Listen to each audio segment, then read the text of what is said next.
Fakultas Ilmu Komunikasi Universitas Subang semester 3. Saya Aldi Aprianto, LMPM E1A 200015 Universitas Subang Fakultas Ilmu Komunikasi semester 3. Saya Geri Ramadan Hidayat dengan NPM E1A 200014 dari Fakultas Ilmu Komunikasi Universitas Subang semester 3. Ya, perkenalkan nama saya Kabir Alisa Silaban, NPM saya E1A 20000048. Saya dari Fakultas Ilmu Komunikasi Universitas Subang semester 3. Ya, pada kesempatan kali ini kelompok kami yang kelompok 1 akan menjelaskan yaitu estimasi dan uji hipotesis. Berikut penjelasan. Assalamualaikum warahmatullahi wabarakatuh.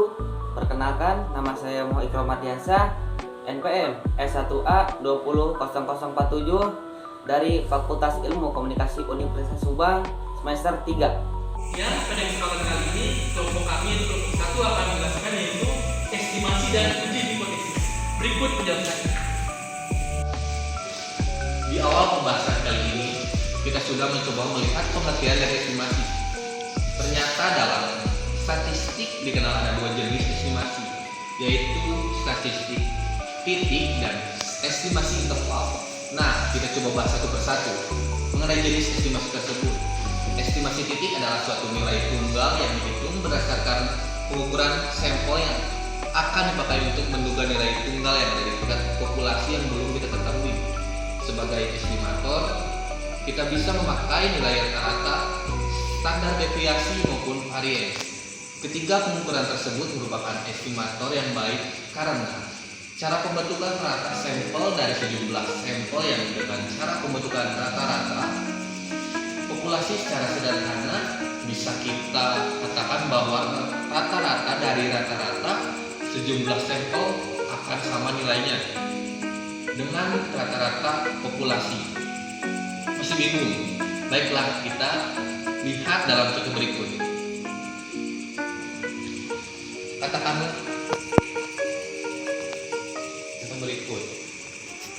Katakanlah ada seseorang peneliti yang melakukan penelitian terhadap 100 orang yang mengikuti tes ujian masuk kursus komputer. Ke 100 orang tersebut dibagi dalam 5 kelompok. Ternyata dari hasil penelitian tersebut berdasarkan tabel di sini terdiri dari 20 orang, demikian pula kelompok lainnya dari 20 orang. Dalam tiap kelompok dihitung rata-rata nilainya didapat. Kemudian kita coba menghitung rata-rata didapat oleh setiap kelompok. Nah, rata-rata dari kelima kelompok itu cenderung akan mempunyai rata-rata dari 100 peserta tersebut. Dengan demikian kita dapat menduga bahwa rata-rata di tingkat populasi adalah 8. Kenapa bisa disebut 8? Karena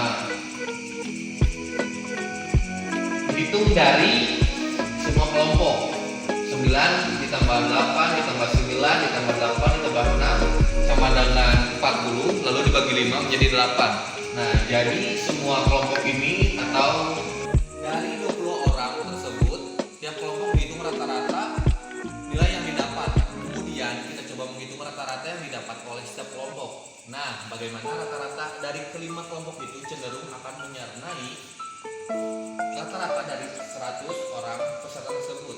Dengan demikian kita dapat menduga bahwa rata-rata di tingkat populasi adalah 9 ditambah 8 ditambah 9 ditambah 8 ditambah 6 lalu dibagi 5 menjadi 8. Nah, itu adalah rata-rata dari populasi atau jumlah kelompok, jumlah responden tersebut. Selamat malam, di sini saya Novira Alisa Silaban. Di sini kali ini saya akan membahas yaitu estimasi titik terhadap proporsi populasi. Yang pertama yaitu ada varian proporsi yang memiliki rumus yaitu S kuadrat sama dengan N kali P kali I. N yaitu jumlah percobaan sampel, kemudian ada P proporsi sampel sukses dalam tanda kurung X, kemudian ada I proporsi sampel gagal yaitu 1 dikurang P, yaitu kemudian standar defisiensi proporsi yaitu sama dengan S sama dengan akar S kuadrat. Bila kita ambil contoh pada tahun 2019 ada pertandingan bola di YouTube yang diperkirakan akan hadir jumlah 900 mahasiswa, misalnya yang kita bikin semisal saja, dan ternyata setelah di hari H yang datang hanya sekitar 506 mahasiswa saja yang datang. Jadi kita masukkan rumusnya, yaitu P yaitu proporsi yang sukses sama dengan X bar per N. X bar sama dengan proporsi sampel sukses, berarti jumlah mahasiswa yang datang kemudian dibagi jumlah mahasiswa yang diperkirakan datang sama dengan 0,4. Kemudian Q itu yaitu proporsi sampel gagal. Untuk menghitung proporsi sampel gagal yaitu 1 dikurang proporsi sampel sukses, kemudian sama dengan 1 dikurang 0,4 yaitu dapat hasil 0,36. Kemudian untuk defisiensi standar proporsi yaitu kita masukkan S kuadrat sama dengan M kali P kali Q, yaitu 900 dikali 0,64 dikali 0,36 sama dengan 207,36. Kemudian kita masukkan kembali ke rumus standar defisiensi yaitu S sama dengan akar S kuadrat, yaitu akar 207,36 sama dengan 14,4. Sekian pembahasan kali ini, saya ucapkan terima kasih. Saya di sini akan menjelaskan tentang estimasi interval. Estimasi interval adalah suatu estimasi terhadap parameter populasi dengan memakai range interval nilai, berbeda dengan estimasi titik yang hasilnya merupakan suatu angka mutlak, angka pasti. Maka estimasi interval merupakan sekumpulan angka yang kita duga salah satunya adalah yang kita cari. Dengan demikian sesungguhnya estimasi titik merupakan hasil pendugaan yang lebih akurat. Pertanyaan sekarang adalah mengapa kita melakukan estimasi interval? Adalah apabila kita melakukan estimasi interval, maka pendugaan kita akan objektif. Kita juga dapat menyatakan berapa besar tingkat kepercayaan kita bahwa interval yang terbentuk memang mengandung nilai parameter yang kita tingkat kepercayaannya tersebut ditunjukkan dengan peluang membuat kesalahan dalam menentukan interval dan dinyatakan dalam bentuk persentase. Bicara tentang interval, kepercayaan confidence interval, maka dalam ilmu sosial interval kepercayaan yang sering dipergunakan adalah 90%, 95% atau 99%. Pada dasarnya seorang peneliti bebas menentukan berapa besar interval kepercayaan yang akan dipergunakan. Selanjutnya adalah dengan semakin besar tingkat kepercayaan yang diberikan, maka semakin tinggi pula tingkat kepercayaan bahwa parameter populasi yang diestimasi terletak dalam interval yang terbentuk. Namun penelitian itu menjadi semakin tidak teliti. Penetapan besar sampel dalam penelitian kuantitatif, jumlah sampel seringkali menjadi suatu permasalahan yang tidak habis-habisnya diperdebatkan. Mengapa kita mengambil hanya sebagian populasi yang ada, maka selalu timbul pertanyaan apakah sampel yang sudah kita ambil benar-benar dapat mewakili populasi yang ada? Apakah poli yang sering dilakukan oleh Kompas mewakili seluruh penduduk Indonesia? Nah, untuk menjamin bahwa data yang sudah kita dapatkan di tingkat sampel mewakili populasinya, maka kita harus mendapatkan jumlah besaran. Nah, sampel yang memang dapat dikatakan mewakili populasi, tentu tidak mungkin kita hanya mengambil sampel sebanyak 100 orang untuk mewakili populasi yang berjumlah 100.000 orang. Lalu berapa jumlah sampel yang bisa kita ambil dalam hal besaran sampel yang ideal?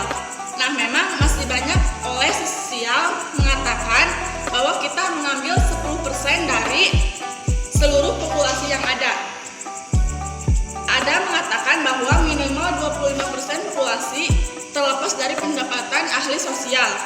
Setidaknya kita dapat menimbangkan untuk menentukan besaran sampel dengan mengingat bahwa semakin besar sampel atau semakin jumlah sampel mendekati jumlah populasi, maka penelitian kita akan semakin akurat. Nah, di sini ada contoh tabelnya. Dalam tabel 6.2 berikut, Anda akan melihat bagaimana besaran sampel akan mempengaruhi pada besarnya ranger interval, sehingga ketepatan data lebih akurat.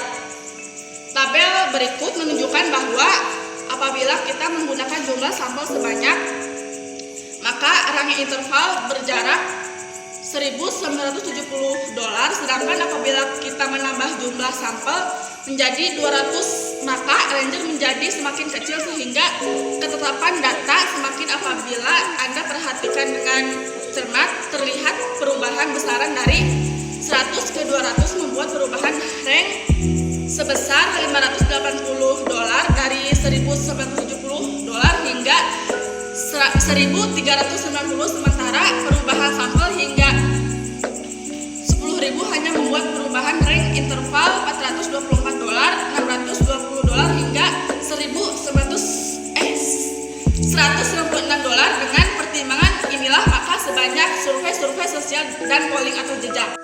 Elemen uji hipotesis. Dalam melakukan pengujian hipotesis, ada beberapa langkah yang harus dilakukan, yaitu A. Merumuskan hipotesis nul dan hipotesis alternatif. B. Memilih uji statistik yang sesuai. C. Menentukan taraf signifikan atau alfa. D. Melakukan perhitungan. Dan E. Mengambil keputusan atau kesimpulan. Mari kita lihat satu persatu. A. Merumuskan hipotesis nul dan hipotesis alternatif. Coba Anda perhatikan baik-baik mengenai rumusan hipotesis yang dibuat. Ada beberapa hal yang harus Anda ingat dalam menyusun HO. Pertama, HO merupakan hipotesis yang akan diuji keberlakuannya. Kedua, hipotesis ini selalu mengandung data yang ada di tingkat populasi. Atau kalau Anda perhatikan rumus hipotesis dalam kasus penelitian tentang mahasiswa, maka nilai yang dipakai adalah 35. Ketiga, HO selalu menggunakan notasi sama dengan. Demikian pula dalam menyusun H. Beberapa hal yang perlu diperhatikan. Pertama, H merupakan hipotesis yang akan dibuktikan kebenarannya dan selalu berlawanan dengan HO. Kedua, hipotesis ini selalu mengandung data yang ada di tingkat sampel. Atau dalam kasus penelitian tentang mahasiswa, maka nilai yang dipakai adalah 32. Ketiga, H selalu menggunakan notasi.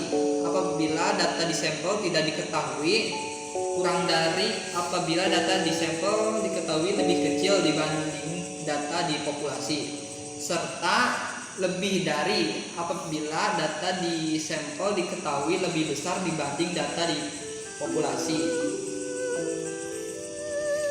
Oleh karena itu, kita tahu bahwa data di populasi atau bagian mahasiswa mengenal rata-rata usia mahasiswa unsur adalah 35, maka kita akan menguji keberlakuan data tersebut. Dengan kata lain, kita menguji apakah angka 35 memang berlaku.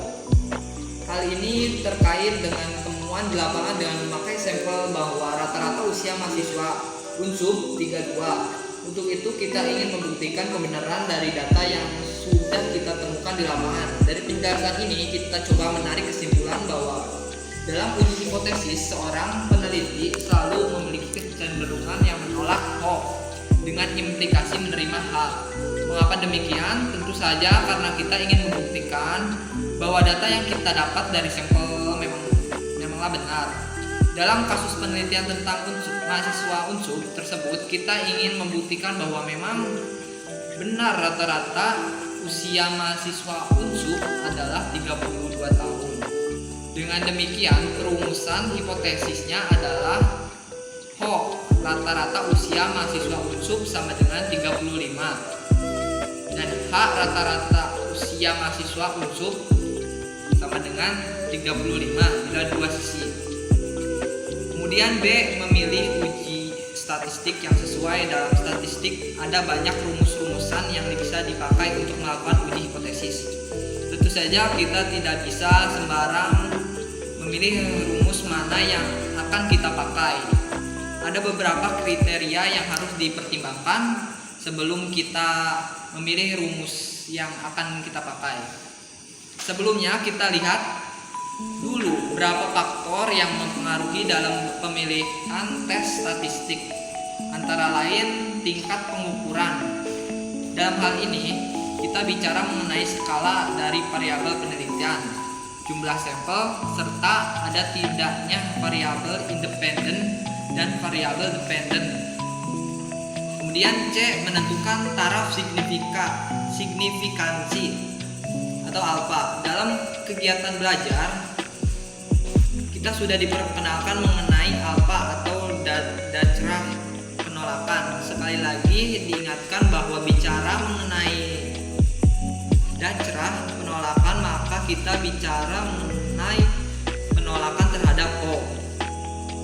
Kemudian D, melakukan perhitungan langkah berikutnya setelah kita menetapkan tingkat signifikansi adalah melakukan perhitungan. Dan E, mengambil keputusan atau kesimpulan setelah kita selesai melakukan perhitungan. Maka langkah terakhir adalah mengambil keputusan. Tentu saja keputusan yang kita ambil adalah menolak ho atau menerima ho. Dalam kesempatan kali ini, saya akan menjelaskan tentang apa itu menentukan signifikansi. Dalam menentukan besar kecilnya alfa yang akan kita berikan terkait erat dengan kesalahan-kesalahan yang mungkin terjadi pada saat pengambilan keputusan. Ingat bahwa setiap keputusan statistik bersifat probabilistik dan bukan suatu hal yang mengandung kepastian, yang berarti juga bahwa kemungkinan adanya kesalahan diakui oleh ilmu sosial. Pada kesempatan kali ini, saya akan menjelaskan tentang apa itu uji statistik satu sisi. Pada uji statistik satu sisi ini, maka kita akan menemukan satu daerah penolakan yang bergambar dalam kurva yang terkait dengan rumusan hipotesis alternatifnya. Apabila kita merumuskan HA dengan memakai notasi kurang dari, maka kita akan menggambarkan daerah penolakan di sebelah kiri. Sedangkan apabila kita memakai notasi lebih dari, maka kita akan menggambarkan daerah penolakan di sebelah kanan. Masih ingat penjelasan mengenai pengambilan kesimpulan? Dalam uji satu sisi, pengambilan kesimpulan mengikuti ketentuan yang ada. Kita akan menolak H0, maka apabila nilai Z hitung hasil perhitungan lebih dari atau sama dengan nilai Z alfa, atau apabila nilai Z hitung hasil perhitungan kurang dari atau sama dengan nilai min Z alfa. Oke, terima kasih kepada yang telah menonton dan menyimak materi dan pembahasan dari kelompok 1. Kurang lebihnya mohon maaf. Sekian dari kami.